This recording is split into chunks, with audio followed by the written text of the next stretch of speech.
So by the way, she's on a plane to Singapore the minute this ends. So just to show you her life hasn't slowed down. But I just said to her, like, how's it been since leaving? 12 years as CEO. This is a job all women want, or so many women want. And she broke into this huge smile. And she was like, it's great. And you've also described being a CEO as pretty brutal at times. So I'll tell you what it is. It is brutal. It's a great privilege to serve as a CEO. And you have enormous responsibilities, and you're always in the public eye. But then, I spent 25 years in PepsiCo, 12 years as a CEO, and I gave my heart, soul, everything to the company. And when I stepped down, I thought I was going to be devastated, bereft, everything. Today, I don't even remember having run the company. Wow. I don't even remember. I don't even remember. A self-driving company. We have self-driving cars. It was a self-driving. No, it's just that I'm so busy outside. I don't miss the company. I miss some of the people, but when you really talk about the CEO job, no. But that word brutal sticks with me. And not to be, a downer, I know obviously it was an honor to serve and it was a great run. But what was the brutal side of it? You see, I think when you're a female, a colored woman, immigrant, serving as a CEO of a large company and undertaking a transformation, every day there was a critic. I'd say the critics to supporters mix was like 80% critics and 20% supporters. Wow. And so all the time you were in the public eye trying to answer the critics, sort of allay their fears. So it was a grind all the time. And you had to do it with great aplomb, because if you were down, they read too much into it. So, was there a moment where you learned that? Like, you were down and then you learned that was a bad idea? In PepsiCo, there's a flagpole where you just get off from the car because you can't park right next to the building. And then you have to walk up a long driveway to get to the building. And all the other buildings are around you. And Steve Reinemund, who was the CEO before me, said, I have a piece of advice for you. On your worst day, when you get off of the flagpole, walk up the driveway as if you're the most confident person, smile, look up, because everybody in the buildings is looking at you to see how you feel and what you're transmitting as, a message. So two things. The first couple of years I did that. After the third year, I told the driver, take me right up to the building. I said, I'm not walking, because some days you just feel the weight of the job world on you. Yeah, absolutely. So what is your guidance to people who are leaders who are feeling the weight of the world on their shoulders? Look, everybody's waiting for you to buckle under pressure, okay? Especially for women, unfortunately. The expectation is that you won't be confident and you won't be able to withstand tremendous pressure. So when you have to go through all the pressure, act as if you're confident, you're absolutely in control. And if you really do need to scream or have a good cry, which I did now and then, I locked my room. And I said to my secretary, don't let anybody in here for 15 minutes. Did you cry? Yeah, sure. You cried. Okay, I want to know that. Okay. Out of frustration. Frustration, yeah. And then put the makeup back on. Back again.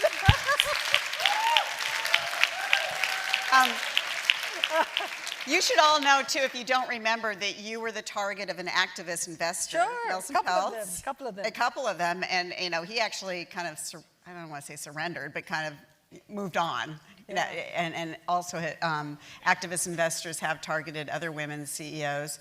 But I wanted to move on to the Business Roundtable in the United States. For people who are in Canada and didn't read about this, the Business Roundtable, which is Fortune 500 CEOs, came out with a statement last month saying that the mission of a company should not be just to its shareholders and not just short-term profits, but in fact, you have a responsibility to a range of stakeholders.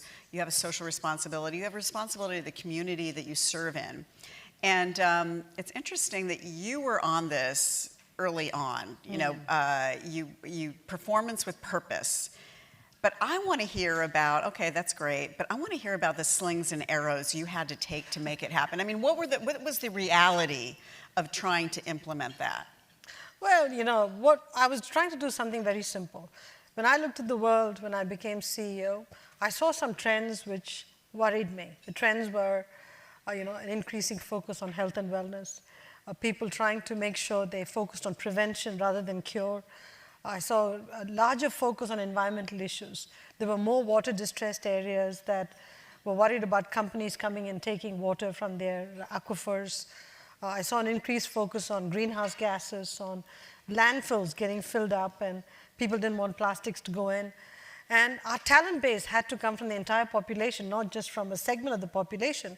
So we had to create a company that was way more inclusive and not just brought people in, but retained them. So I knew we had to take a great company and make it greater. So we set about doing things like reducing the fat, sugar, and salt in our products without sacrificing the taste. And there were a lot of them. I remember talking to you early on. Like, look it was at our very hard to get portfolio. Americans to buy healthy food Well, back in the day. Yeah. Imagine Yeah. taking Lay's potato chips, which is a salty potato chip, and reducing the salt. Yeah. Okay? Good luck with The that. key thing is, this Lay's potato chips today have got about 20% less salt than Yeah. it did in 2006 because we took it down, a little bit every few weeks so that you'll never know that the salt went down. I interviewed you, like, I don't know if you remember this, but like one of the times I interviewed was like 8 years ago when you were basically saying you had to trick consumers into buying healthy. No, and no, that's what you we did. have like, to sneak healthiness. Yeah, there you had to Sneak healthiness. Yeah. I mean, the best example I'll give you, Lay's chips would get fried in something called HOSO, high oleic sunflower oil, which is a heart-healthy oil. It costs a lot of money for us to do that. We put a big sunflower on the bag, and we were so proud of making the transition. The consumer complaints just went through the roof, and the sales plummeted because they said it tastes awful. So the next day, we took off the sunflower from the bags, and people said, thank God it tastes the same. It's still fried in HOSO, okay? I was not backing off from the healthy part, all right? Right. And so all that we were doing in Performance with Purpose was saying, we'll still deliver performance, Right. but we're going to change our portfolio to make it lower in fat, sugar, and salt, and dial up the good for you. Right. We're going to reduce our plastic use, our water use. We're going to reduce our greenhouse gases. And we're going to make this company a great company for everybody who wants to work in the company, not just a few people. But all of this required investments. R&D investments, required investments to figure out how to reduce the water use. So I told them, this is what we're going to invest. And they told me the following. They said, you're not Mother Teresa. Why do you have to reduce the fat, sugar, and salt? I'd look at them and say, have you changed your eating or drinking habits? Oh, yeah, I have, but don't worry about me. I don't want And these you. are investors? Yes, or, yes, very much. I mean, these are shareholders, or who are these? Fund managers. People on your team? Big owners. Well, people on our team actually embraced it and said we had to do this. Because they were hearing it from their family members who said things had to change. But they're not paying for it. The investors and shareholders are paying for it. They're not paying for it. They're creating a long-term, sustainably performing company. Right. But they were more interested in the short-term profit performance. Got it. Now, remember, it's not that we were delivering bad short-term performance. We were just balancing short-term performance versus long-term investments. Right. Nobody should beat an index all the time. If you're doing that, that means you're underinvesting, unless you're in the tech sector. That's a in great which case line. you're No one held. should beat the index You can't beat an index all the time. You just cannot in a traditional industry. And if you're a tech company, you're held to a different standard anyway. So if you're beating an index all the time, you have to ask the question. Let me put the math in front of you. If your sector is growing at 3%, and your revenues are growing, let's say 4%, and your profit is growing 10%, what the hell's going on? You must be cutting costs somewhere, or you've got phenomenal innovation. So look at the innovation. Is it yielding price premiums?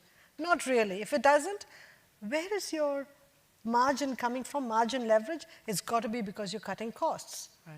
But are you cutting so deep that you're not investing back in the company? My point was, I will give you a good spread between revenue and profits, but it's not going to be extraordinary. Because I'm going to reinvest back in the company, because people like, not me, just all CEOs should run a company for the duration of the company, not the duration of the CEO. Because it's very easy to say, I'm going to be CEO for 6 years. Duration of the company, not the duration of the CEO. And that's forever, okay? Because you can say to yourself, I'm going to be CEO for 6 years. I'll cut all the investments for 6 years, deliver fantastic profits, retire, the next person comes in, and what happens typically? They crash the financials. And they create, quote, alpha. Then they run it for 6 years. Then they again crash the financials. That is no way to run a company. Right.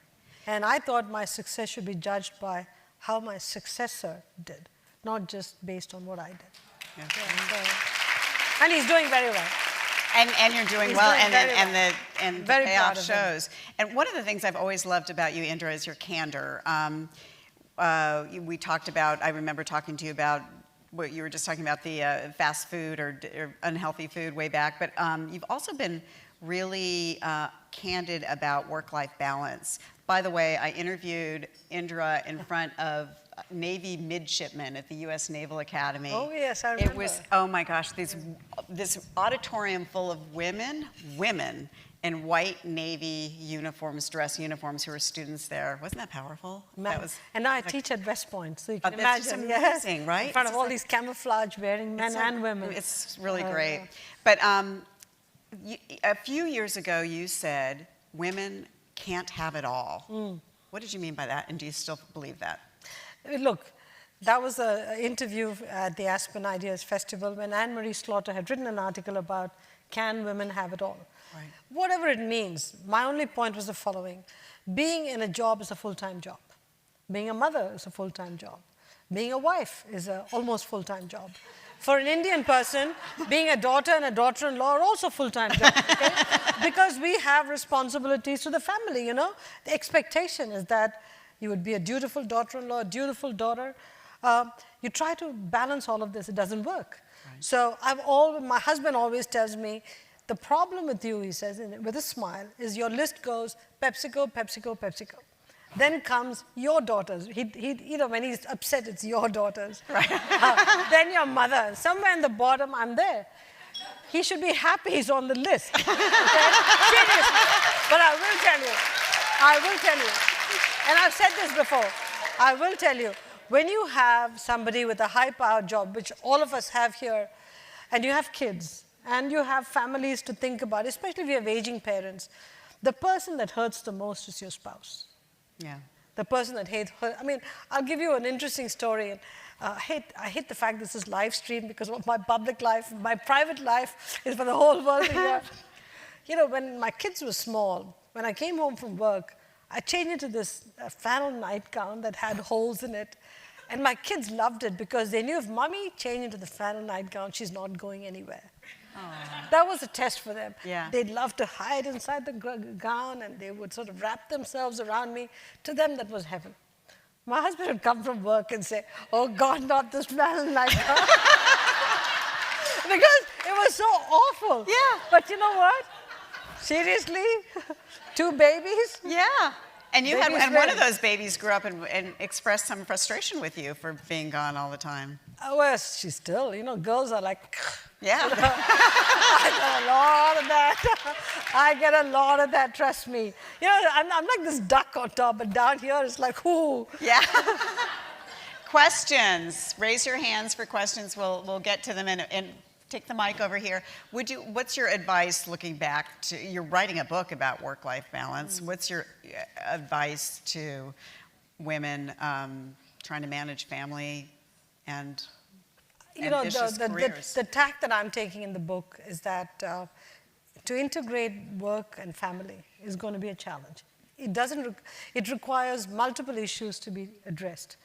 The first thing is that when you come into the workforce, you have to address the whole issue of unconscious bias. Because when bias happens in the workforce, it strips away a woman's confidence. When it attacks your confidence, it attacks your competence. It's a vicious circle. And so it's very, very important that we stop talking about unconscious bias and actually do something to address it. Now, two things. The onus is not just on the men, it's also on the women. I think as women, our sisterhood has to get much stronger. I've talked about my binge watching Sex and the City, 94 episodes of it, okay? Let me tell you, she's catching up. It's been a while. You hadn't seen any of it? I'd never heard of, I'd heard of it. I thought it was a porn show. Imagine all the things you missed. I didn't know what it was. I didn't grow up here, guys. I didn't watch that show. But it popped up on my HBO screen one day, and I said, you know, the fashions look good. Let me see what it is.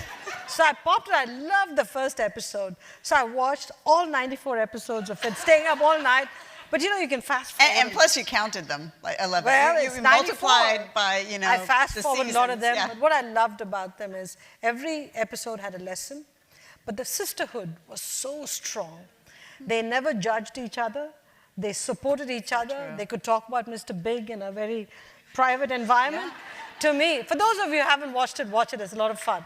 The reason I bring this up is we need our own sisterhoods. Unconscious bias can only be addressed is if the sisterhood decides to support each other, to call out the unconscious bias. We tend to compete with ourselves. And I think it's getting better, but we have to really step it up. That's so well said. Hi. Introduce yourself. Yes, I'm Ashley Tappan with Insigniam. I was going to ask you, Indra, about if you're going to write a book, but now we heard that. So my two other questions are, one, I heard you once share that you had baked lays at dinner instead of naan. Is that true? Baked lays, what? Instead of naan. That's Oh, not instead true of at all. naan. No. Cannot do it. Absolutely not. Okay. One is Good. crispy, one is soft. Never mix them. Right? Naan is so good. And then my second question then, since I know that you're writing a book, is what's on your bucket list now? What's on my bucket list? Well, what's now? already? What she's I gonna got to answer get what the she's book already out. doing. The book is going to It's a big take bucket. forever, okay? Yeah. But, besides all the work stuff I'm doing, I'm crazy busy. Some years ago, I decided I wanted to learn ballroom dancing. So I started about 3 years ago because I stink at With or without your husband? Without my husband, of course. Are you crazy? Can you imagine? If I start to lead him, he's going to say, not again. So I started to learn. A great teacher, a young kid from England, terrified of me because he's never come across a student like me because I'm like, let's get going. No talking. But what's the schedule? When are the tests? And so since culturally I have nothing to do with ballroom dancing and I stink at it, I decided I want to be good at it. So I go for lessons at ungodly hours in the morning, and normally a lesson is 45 minutes, but I do 2 lessons at a time, and this poor kid shows up early in the morning, gives me the lesson, and I'm making progress. So my bucket list is to Learn ballroom? nobody outside is allowed to see me dance, but I want to dance in the mirrors surrounding the studio, Without feeling your great. husband. Okay, that sounds great. Okay. That's okay. You know what? It won't He work with wouldn't them. want to 2 do it left anyways. feet? Okay. Any other bucket lists? Um, Let me ask you. Patty wants me to ask you this. Yeah, it's a Patty question. So you've been involved in politics tangentially, and you've been, people talk about you. You've been talked about for the World Bank, et cetera. Would you entertain any of that? See, the problem is that today when you go into politics, you are working the political system as opposed to doing the job. I'm used to doing the job. And so it won't work for me because I don't want, if the day a president gets elected, to me, all of us serve the entire public. So if I'm allowed to just do the job, yes. But if I have to work in the political system, I just don't know how to do it. But Patty, I'm not even the most powerful woman. What am I doing here? Yeah. You're a forever most powerful. Once an MPW, always an MPW. I have to tell you, the toughest thing about stepping down was that I'm not going to be on the list anymore. I'm bereft, Patty. I think we had a question from my 3, or next. Oh, we have a lot of questions. Yes, sorry, stand up. Natalia de Grave, when you were at the top of Pepsi, regrets? Regrets when I was in the top? Yes. You know, the regret that I always have, which I don't know if I'd have done anything differently, but I definitely have regrets, is that I watch videos of my kids and I watch pictures of them as they grew up, and I go, where did those days all go? Even though I was there, I wonder how the days went so fast. And here's the funny part. I come in contact with a lot of women who gave up their jobs to be with their kids. And then when the kids leave the home, they have deep regrets that they gave up the job. People like me didn't give up the kids, but we were not there all the time. And I have some regrets for not being with them. So there's this bundle of regret that just goes around. Let me just ask you that very difficult core question though, but can you be a kind of their dedicated mom and be a CEO of a Fortune 500 company? We have to make it happen. Because let me tell you why. We keep talking about the tippy top. Women come into the workforce in large numbers. In levels 2 and 3, the pipeline is not leaking, it's broken. Because they're leaving in such large numbers because we don't have a care system that works. We don't have flexible work hours. All flexibility was done has not been talked about, because the job has been set up for, the 9-to-5 job has been set up for a time when the man went to work when the woman stayed at home. Right. We have to redefine the future of work, not from an AI and automation perspective, but on flexibility and care. We have to redesign housing. There's just so much that has to be done.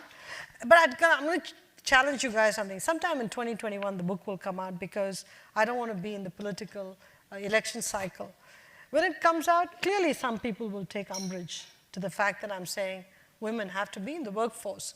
There will be criticism. This is where I need this sisterhood to step up to support me. Okay, please. Because I'm not, somebody asked me today at the boardroom meeting, why are you taking this on as an issue? You could have written about a lot of other things. I just felt I had to pay it forward. I know what I went through, and in so many forums, women ask me this question, how did you do it? With a lot of pain. Some even have tears. And I felt it was my job to do something that evoked a national discussion on this topic.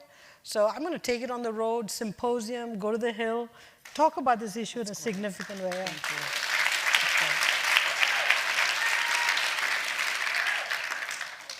So Indra, I don't have a question. Introduce yourself. Oh, I'm Betty Del Bianco from Celestica. And I don't have a question, I have a request, because Mary Stevens and I here were talking about, we've seen you speak a number of times at this conference, and you one time told the story about the day you were appointed president of Pepsi, and you came home and your mother telling you about leaving the Old Crown story. And I've retold that story so many times, and I'm sure I've like bungled the details over time. I would just love if you would just tell. Has anybody not heard the story? Oh, you haven't heard it? Oh, God. Okay, so this is way back in 2000, and when I became president of the company, I was working very late because we were integrating Quaker Oats, and so I think it was 10 o'clock or something, Steve Reinemann, who was going to become CEO, called me and said, Indra, we're going to appoint you president and put you on the board of directors. I said, okay, I better go home and tell my folks this is what's happening. I left the office at 10, I came home, pulled into the garage, went up the stairs, and my mother was waiting there for me. And I said, Mom, I got big news for you. She said, the news is going to have to wait because I need you to go out and buy milk. And I said, okay, but explain to me why you didn't have the help go get the milk. I forgot. When did my husband get home? She said, about 8. Why didn't you ask him to buy the milk? He looked tired. Okay? You're laughing because you can experience this, right? So the guy is tired. She didn't ask him. She waited for me till 10 o'clock. She stayed up, this poor lady, till 10 o'clock till I showed up. So, you don't ask any questions of your mom. So you go get the milk. You dump it on the counter and say, I got big news for you. I'm president. I'm going to be on the board of directors. And all that you wanted was to talk about milk. And she said, let me explain something to you. You can be president, board of directors. I don't care what that is. I don't even know what it means.